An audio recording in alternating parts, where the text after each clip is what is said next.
Hello students, आज हम class 12 का चैप्टर नंबर 7 पढ़ेंगे, that is aggregate demand and aggregate supply. ये इसका पार्ट 3 है। रिमेनिंग पार्ट के लिंक्स डिस्क्रिप्शन में गिवन है, आप वहां जाकर के देख सकते हैं। इस वीडियो का लर्निंग कॉन्सेप्ट है ए कंजम्पशन फंक्शन। इस वीडियो में आज हम डिस्कस करेंगे कि कंजम्पशन फंक्शन कहते किसे हैं, कंजम्पशन का क्या रिलेशन है इनकम के साथ, और साथ ही हम कंजम्पशन फंक्शन का क्या फॉर्मूला है और उसके क्या कंपोनेंट्स हैं उसके बारे में डिस्कस करेंगे। सबसे पहले हम कंजम्पशन फंक्शन का मीनिंग देखते हैं। द फंक्शनल रिलेशनशिप और algebraic relationship between household consumption expenditure and income is called consumption function. It reveals the behaviour of household consumption expenditure with respect to the level of income in the economy. इसका मतलब है कि consumption function basically आपका एक algebraic और functional relationship है जिसके अंदर हम कंजम्पशन और इनकम के बिहेवियर के बारे में स्टडी करते हैं। कंजम्पशन फंक्शन आपको हेल्प करता है किस तरह इनकम के चेंज होने से आपके कंजम्पशन पे चेंज आता है।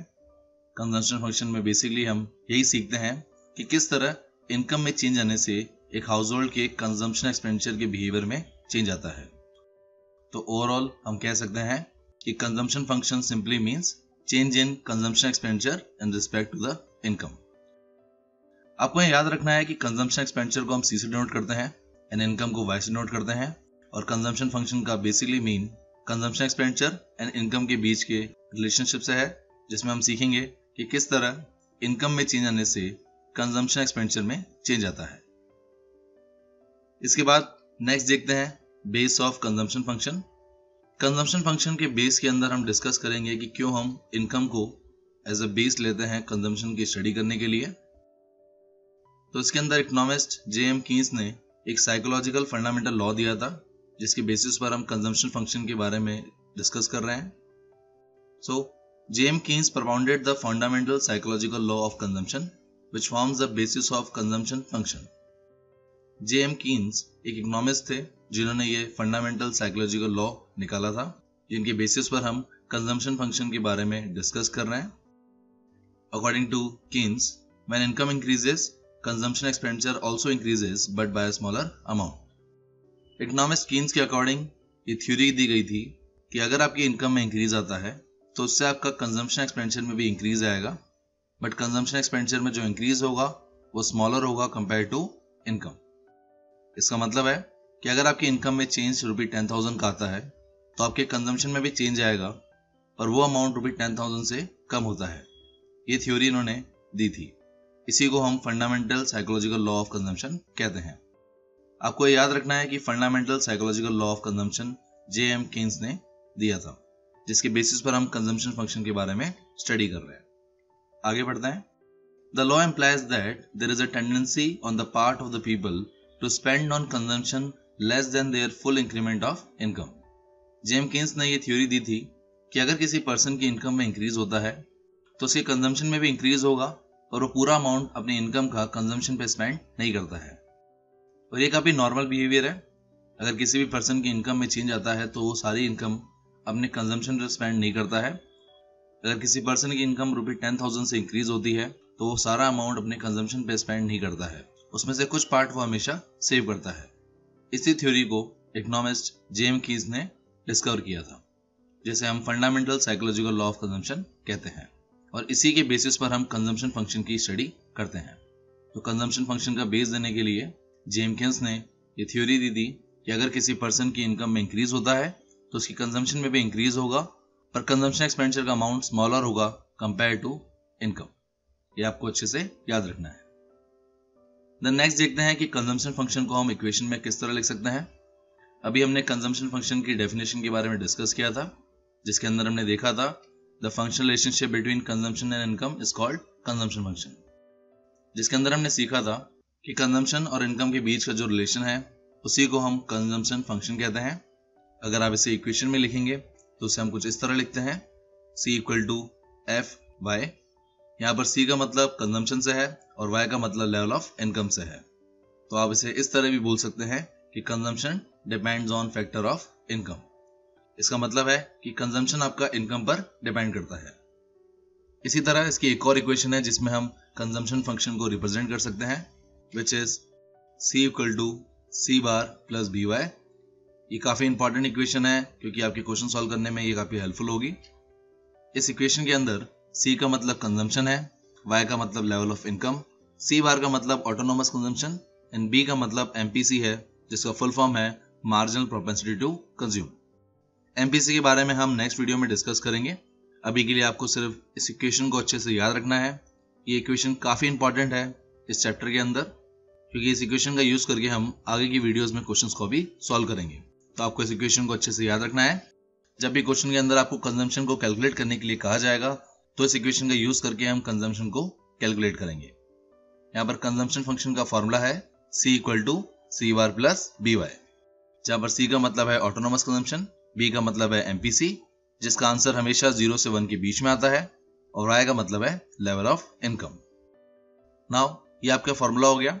नेक्स्ट हम देखते हैं कि किस तरह इनकम के रिलेशन में कंजम्पशन के कौन कौन से इंपॉर्टेंट पॉइंट्स हैं जिनको आपको अच्छे से याद रखना है। आपकी नेक्स्ट टॉपिक की हेडिंग है important notes of consumption expenditure with respect to income. इस टॉपिक के अंदर कुछ आपके इंपॉर्टेंट पॉइंट्स हैं जिसको आपको अच्छे से याद रखना है। इस टॉपिक के अंदर हम डिस्कस करेंगे कि इनकम के रिस्पेक्ट में कंजम्पशन एक्सपेंडिचर के कौन कौन से इंपॉर्टेंट पॉइंट्स होते हैं जो आपको आने चाहिए, क्योंकि ये काफी हेल्पफुल होंगे आपके क्वेश्चंस को सॉल्व करने के लिए। सबसे पहला इंपॉर्टेंट पॉइंट है there is always some minimum level of consumption even when income is equal to 0। This is called autonomous consumption. This leads to negative saving. इसका मतलब है कि अगर आपकी इनकम 0 है फिर भी आप इकोनॉमी के अंदर कुछ लेवल तक हमेशा कंजम्पशन करते हैं। जब आपकी इनकम 0 होती है और आप अपना मिनिमम लेवल ऑफ कंजम्पशन कर रहे हैं तो उससे हम ऑटोनोमस कंजम्पशन कहते हैं, जैसे हम हमेशा C बार से डिनोट करते हैं। अगर आपकी इनकम 0 है और आप कुछ कंजम्पशन कर रहे हो तो उस पार्ट को हम ऑटोनोमस कंजम्पशन कहते हैं, और ऑटोनोमस कंजम्पशन का अपोजिट पार्ट नेगेटिव सेविंग होता है, जिसे हम -S से डिनोट करते हैं और जिसे हम डिस सेविंग्स भी कहते हैं। तो ये आपका फर्स्ट ऑब्जर्वेशन है of consumption expenditure in respect to income, जो आपको अच्छे से याद रखना है। इसके अंदर हम सिंपली ये देख रहे हैं कि अगर आपकी इनकम 0 होती है और अगर आप कुछ कंजम्पशन कर रहे हो तो उस कंजम्पशन को हम ऑटोनोमस कंजम्पशन कहते हैं। यहाँ पर ऑटोनोमस कंजम्पशन को हम कांस्टेंट कंजम्पशन और फिक्स कंजम्पशन भी कह सकते हैं, जिसकी वजह से नेगेटिव सेविंग भी होती है।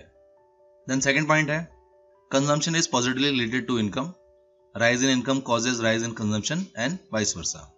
आपको ये अच्छे से याद रखना है कि इनकम और कंजम्पशन के बीच में जो रिलेशनशिप है, जो नेचर है, वो पॉजिटिव है। यानी अगर आपकी इनकम में इंक्रीमेंट आएगा तो उससे आपके कंजम्पशन में भी इंक्रीमेंट आएगा, और अगर आपकी इनकम में कोई भी रिडक्शन होगा तो उससे आपके कंजम्पशन में भी रिडक्शन होगा। इसी को हम पॉजिटिव रिलेशन कहते हैं between consumption and income. And third point है the entire increase in income during a particular period is not converted into consumption. A part of it is saved as well, so that when income increases consumption also increases but by a lesser amount. इसका मतलब है कि जब भी आपकी income में increment होता है तो उसका पूरा पार्ट या उस पूरी इनकम को आप कंजम्पशन में स्पेंड नहीं करते हैं। अगर आपकी इनकम में कोई भी चेंज आता है तो उससे आपके कंजम्पशन में चेंज आएगा, पर सेम अमाउंट से वो चेंज कभी नहीं होता है। आप हमेशा इनकम का कुछ पार्ट सेव करते हैं। तो यहाँ आपको याद रखना है कि जब भी आपकी इनकम में इंक्रीज आता है तो उससे आपकी कंजम्पशन में भी इंक्रीज आएगा, और आपका कंजम्पशन का जो अमाउंट होगा वो कम होगा कंपेयर टू इनकम। और इसी को हम fundamental psychological law of consumption कहते हैं, जो J.M. केन्स इकोनॉमिस्ट ने डिस्कवर किया था। इसके बारे में अभी हमने डिस्कस भी किया था जब हमने बेस ऑफ कंजम्पशन फंक्शन के बारे में सीखा था। ये काफी इंपॉर्टेंट नोट है जो आपको अच्छे से याद रखना है।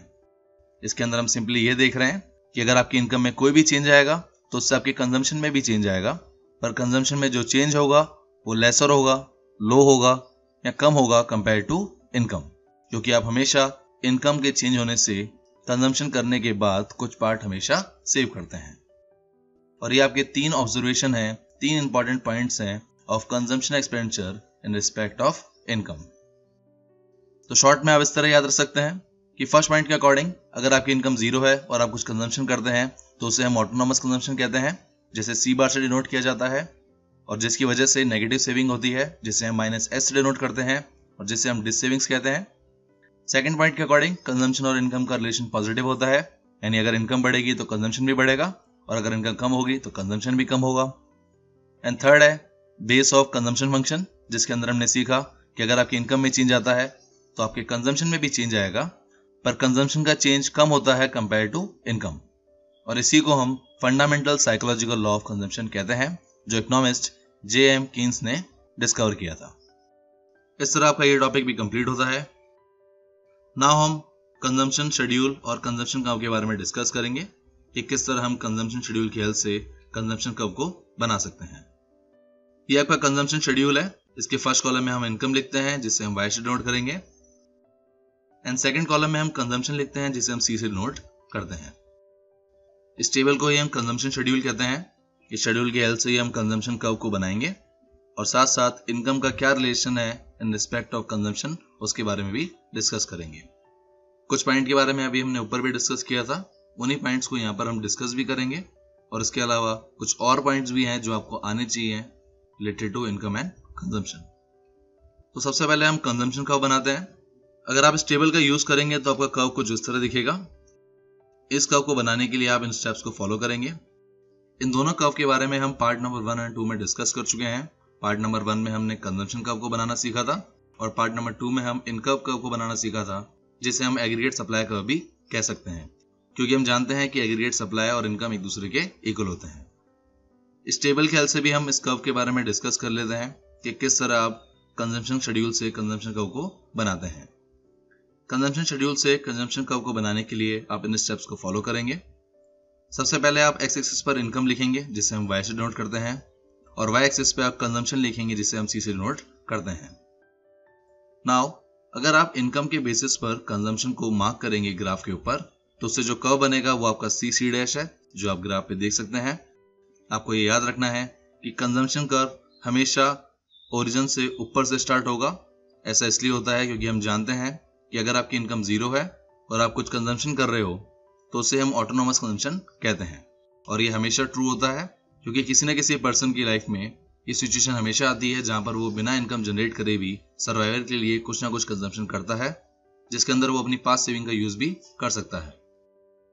जब एक पर्सन सर्वाइवल के लिए बिना इनकम को जनरेट करे कंजम्पशन करता है तो उसे हम ऑटोनोमस कंजम्पशन कहते हैं। और इसी की वजह से कंजम्पशन कर्व हमेशा ओरिजिन के ऊपर से स्टार्ट होता है। और इनकम कर्व आपका 45 डिग्री लाइन होता है, जिसके बारे में हमने पार्ट नंबर 2 में डिस्कस किया था। ग्राफ के अंदर जो 45 डिग्री लाइन आपको गिवन है उसे हम इनकम कर्व और एग्रीगेट सप्लाई कर्व कहते हैं। और इस तरह आपका ग्राफ कंप्लीट होता है। नाउ इस ग्राफ को देखते हुए हम कुछ कंक्लूजन निकालेंगे, जिनके बारे में आपको याद भी होना चाहिए, क्योंकि आपके पेपर में ये क्वेश्चन पूछे जा सकते हैं कि कंजम्पशन शेड्यूल से कंजम्पशन कर्व कैसे बनाते हैं, और साथ ही आपसे पूछ सकते हैं कि इनकम और कंजम्पशन का क्या बिहेवियर है और उससे आपको क्या क्या चीजें पता चलती है। सो आपको इन पॉइंट्स को याद रखना है। फर्स्ट पॉइंट है, in the diagram 45 degree line is the income line और लाइन ऑफ इक्वालिटी। इसका मतलब है कि डायग्राम में आपको जो इनकम लाइन गिवन है उसे हम 45 डिग्री लाइन और लाइन ऑफ इक्वालिटी कहते हैं। देन सेकंड ऑब्जर्वेशन है, C' is a consumption curve which start from the point C on the y-axis. This implies that when national income is 0, there is some minimum level of consumption, that is autonomous consumption of OC. According to second point, C' आपका consumption curve है जो point C से start हो रहा है y-axis पे, जो आप डायग्राम में देख सकते हैं। जब आपका कंजम्पशन कर्व ओरिजिन के ऊपर से स्टार्ट होता है तो आपके ओरिजिन और उस पॉइंट के बीच में जो गैप होता है उससे हम ऑटोनोमस कंजम्पशन कहते हैं। ये पॉइंट आपको बताता है कि नेशनल इनकम 0 होने पर आप कुछ ना कुछ कंजम्पशन कर रहे हो, या सिंपली हम कह सकते हैं कि अगर आपकी इनकम 0 है और आप कुछ कंजम्पशन कर रहे हो तो उस गैप को हम ऑटोनोमस कंजम्पशन कहते हैं, जिसे हम C' से डिनोट करते हैं। तो अगर आपको ये ग्राफ गिवन भी हो तो इससे आप कंक्लूजन निकाल सकते हैं कि अगर आपका कंजम्पशन कर्व जो C' है ग्राफ के अंदर वो ओरिजिन से ऊपर से स्टार्ट हो रहा है तो उस पॉइंट और ओरिजिन का जो गैप है उसे हम ऑटोनोमस कंजम्पशन कहते हैं, जिसे हम C' से डिनोट करते हैं, और जो ग्राफ के अंदर आपका O से C तक का गैप है। देन थर्ड पॉइंट है आपका, C' curve has a positive slope which shows that as income rises consumption will also rise but in less proportion. इसका मतलब है कि कंजम्पशन कर्व और इनकम के जो बीच का रिलेशन है वो पॉजिटिव है। पॉजिटिव का मतलब ये है कि अगर आपकी इनकम में चेंज आता है तो आपके कंजम्पशन में भी चेंज आएगा। जैसा कि आप शेड्यूल में भी देख सकते हैं कि इनकम बढ़ने से आपका कंजम्पशन भी बढ़ रहा है, इसी को हम पॉजिटिव रिलेशन कहते हैं बिटवीन इनकम एंड कंजम्पशन, जो आप डायग्राम में भी देख सकते हैं कि जैसे जैसे आपकी इनकम इंक्रीज हो रही है वैसे वैसे आपका कंजम्पशन भी धीरे धीरे इंक्रीज हो रहा है, पर कंजम्पशन में जो चेंज है वो इनकम में चेंज से कम है। इसी को हम fundamental psychological law of consumption कहते हैं, जिसके बारे में हमने base of consumption function topic में डिस्कस किया था। ये पॉइंट आपको अच्छे से याद रखना है क्योंकि इस पॉइंट से आपके काफी सारे कंक्लूजन ड्रॉ होंगे। देन फोर्थ पॉइंट है the point where consumption is equal to income which is point K in the diagram is known as break even point. Before K point, consumption is greater than income showing this savings, but after point K, consumption is less than income showing savings. इसका मतलब है कि जहां पर आपका consumption equal to income होता है उसे हम ब्रेक इवन पॉइंट कहते हैं। अगर आप शेड्यूल में देखेंगे तो इनकम जहां पर 30 है उसी के अगेंस्ट कंजम्पशन भी 30 है। जब इनकम और कंजम्पशन इक्वल होता है तो उसे हम ब्रेक इवन पॉइंट कहते हैं। और अगर हम डायग्राम में देखें तो डायग्राम में पॉइंट के जो आपको गिवन है जहां पर कंजम्पशन कर्व और इनकम कर्व एक दूसरे को इंटरसेक्ट कर रहे हैं उस पॉइंट को हम ब्रेक इवन पॉइंट कहते हैं। ये पॉइंट आपको बताता है कि यहां पर आपका कंजम्पशन इक्वल टू इनकम है। नाउ अगर हम ब्रेक इवन पॉइंट से पहले की बात करें तो वो एरिया आपको डिस्क्राइब करता है कि आपका कंजम्पशन ज्यादा है आपकी इनकम से। इस एरिया को हम डिसेविंग्स कहते हैं। And after break even point आपकी इनकम ज्यादा है कंजम्पशन से, उस एरिया को हम सेविंग कहते हैं। तो यहां पर आपको अच्छे से याद रखना है कि जहां पर कंजम्पशन कर्व और इनकम कर्व इंटरसेक्ट करते हैं उसे हम ब्रेक इवन पॉइंट कहते हैं। ये वो पॉइंट होता है जहां पर कंजम्पशन इक्वल टू इनकम है। अगर हम ब्रेक इवन पॉइंट से पहले की बात करेंगे तो कंजम्पशन आपका ज्यादा होता है इनकम से, जिसके अंदर हम उस रीजन को डिसेविंग्स कहेंगे। और आफ्टर ब्रेक इवन पॉइंट आपकी इनकम ज्यादा होती है कंजम्पशन से, जिसके अंदर हम उस रीजन को सेविंग कहेंगे। तो ये और 4 आपकी ऑब्जर्वेशन थी जो हमने डायग्राम की हेल्प से ड्रॉ करी। तो अगर आपको ये डायग्राम अच्छे से आता है, अगर आप इस डायग्राम को अच्छे से समझ जाएंगे तो उसकी हेल्प से आप इन सभी 4 पॉइंट्स को आप अच्छे से डिस्क्राइब कर पाएंगे। और इस तरह आपके इस वीडियो के सभी कॉन्सेप्ट्स कंप्लीट होते हैं। आई होप आपको कंजम्पशन फंक्शन के बारे में सब कुछ समझ आ गया होगा। अगर इन पॉइंट्स में आपको कोई भी डाउट हो तो आप मुझे कमेंट सेक्शन में पूछ सकते हैं। पार्ट नंबर 4 के अंदर हम प्रोपेंसिटी टू कंज्यूम के बारे में डिस्कस करेंगे, जिसके अंदर 2 टॉपिक हैं, average propensity to consume and marginal propensity to consume. इन दोनों के बारे में हम पार्ट नंबर 4 में डिस्कस करेंगे। So thank you guys for watching this video. अगर ये वीडियो अच्छा लगे तो लाइक कीजिए।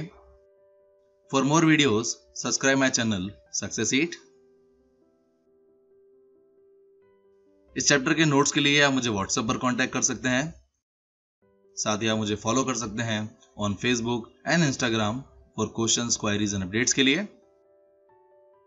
And click on bell icon for daily updates. Thank you.